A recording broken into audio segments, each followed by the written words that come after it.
The Mirage of Unity. Los Angeles, 2028. For the third time, the City of Angels prepares to host the world. On the surface, the pitch is perfect. Games wide open, utilizing the glitziest stadiums on earth. But as we look at the America of 2026, the welcome being prepared isn't for everyone. Behind the corporate sponsors and the celebrity ambassador lies a city being transformed into a high-tech fortress. In August 2025, President Trump signed the executive order creating the White House Olympics Task Force. It wasn't just a planning committee. It was a mandate to mobilize the entire federal government. And in a 2026 landscape defined by mass deportations and federal crime control sweeps, the world is beginning to ask, is this a sporting event or a military operation? The infrastructure of fear. Because the 2028 Games are a national special security event, the Secret Service, and by extension, the Department of Homeland Security, has a total jurisdiction. In early 2026, the LA City Council voted unanimously to demand a report on this federal task force. They aren't worried about foreign terrorists. They're worried about the 12,000 new federal agents hired under the One Big Beautiful Bill. This bill has funneled $11 billion into ICE and CBP, effectively turning them into a national police force. In Los Angeles, this means the Olympics are being used as a security shield. Under the guise of clearing the streets for tourists, the government is conducting massive sweeps. We've seen the high enforcement zones already. Neighborhoods like Boyle Heights, South Central, and Koreatown, historically immigrant-heavy areas, are seeing a 600% increase in roving federal patrols. For the administration, it's cleaning up the streets. For the people living there, it's an occupation. The metric of fear. Let's talk about the math.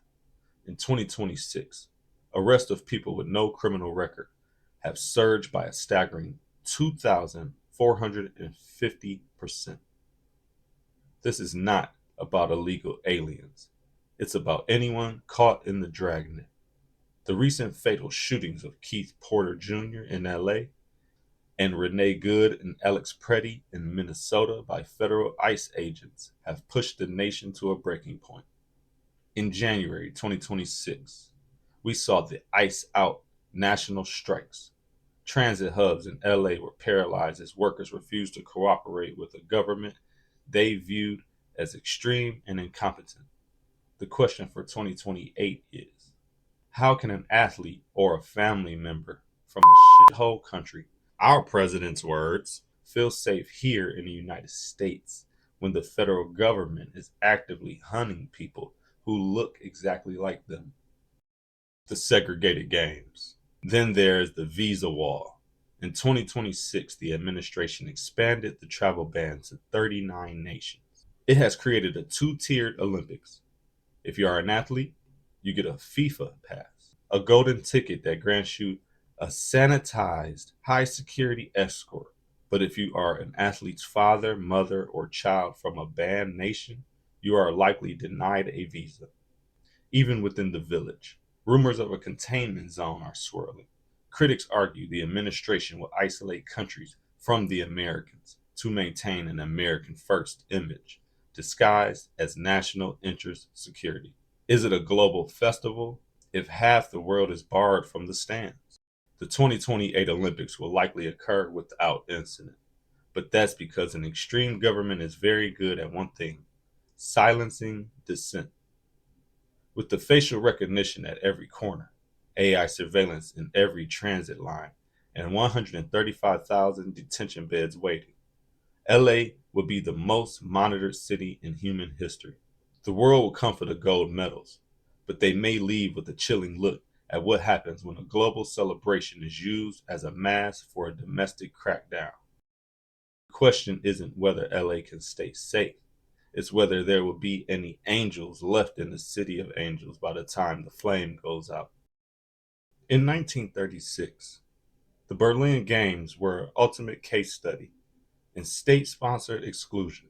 Hitler used the Games to sports wash his regime, temporarily removing anti Semitic signs to fool the international press.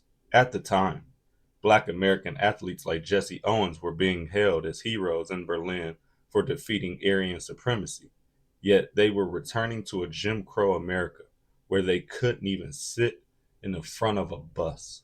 There was a massive movement to boycott the 36 games. Many argued that participating was a silent endorsement of the Nuremberg laws.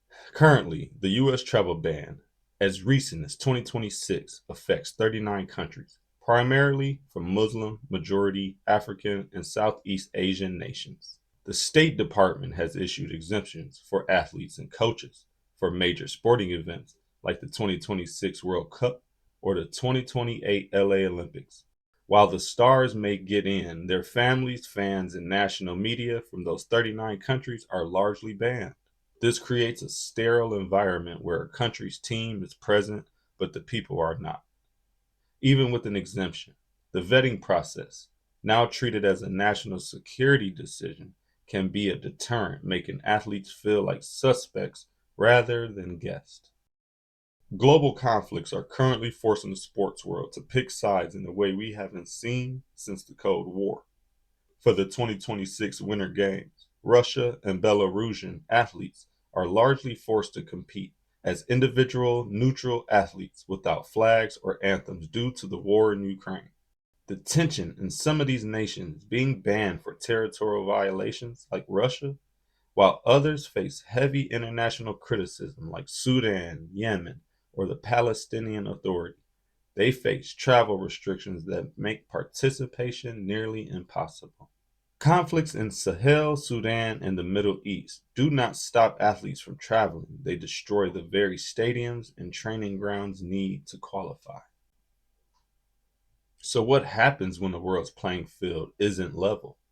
In 1936, the world went to Berlin while Hitler was systematically erasing the rights of his own citizens. Today, as we look toward the 2026 World Cup and the 2028 Olympics, we're seeing a new kind of wall, one built not of brick, but of visas and travel bans. Hitler used the Olympics to show off a perfect Germany by hiding its victims, German citizens.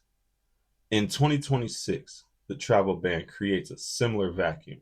We might see the Iranian or Sudanese national teams on the field, but if their fans, their journalists, and their families are barred at the border, are we really seeing the whole country, or just a version that's been vetted for our consumption? The Olympics were designed to pause wars, but today, wars are pausing the Olympics. Whether it's a neutral flag for a Russian skater or a denied visa for a Syrian runner, the games are becoming a mirror of our fractured world rather than an escape from it. The Buckeye Bullet, a hero from Cleveland, Ohio. Jesse Owens didn't just win out there in Berlin, he shattered the master race myth, using nothing but his God given physical dominance. Comparing that to a modern day travel ban on 39 countries and current global wars, a reoccurring theme in history. The attempt to use borders and ideology to decide who belongs on the world stage. Jesse Owens, born James Cleveland Owens, is the ultimate symbol of the Hebrew standing against a modern day Pharaoh. In 1936 Berlin, Hitler's regime spent millions to build a stage for Aryan superiority. Owens, a son of sharecroppers who grew up in the East Tech neighborhood of Cleveland, Ohio, stepped onto that track and won 4 gold medals. Each time Owens crossed that finish line, he provided a visual, undeniable rebuttal to the pseudoscience of Hitler's supreme white race theory. It wasn't a debate. It was a physical fact broadcasted to the world. Many in the Black community, the Hebrew community, see Owens as a modern day David. Just as David used a simple stone to fall a giant, Owens used his own feet to topple the propaganda of the Third Reich. on its own soil.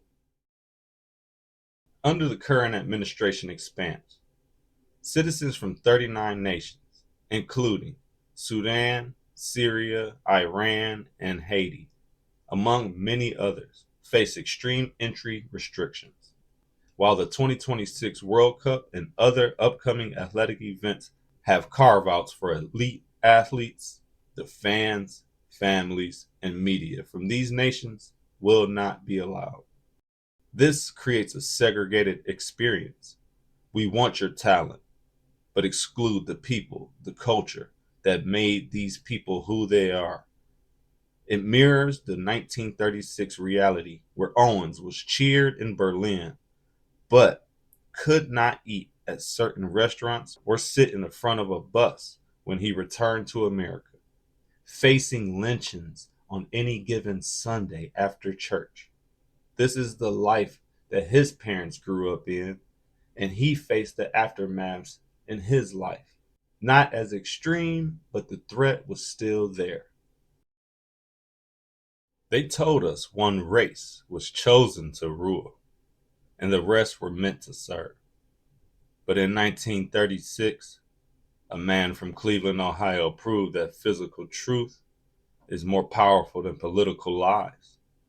Today, in 2026, we see 39 countries behind a travel ban and athletes competing without flags. Are we witnessing the return of the segregated games? In this 2028, it'll be up to you to decide what your own eyes witness and see at the LA Olympics.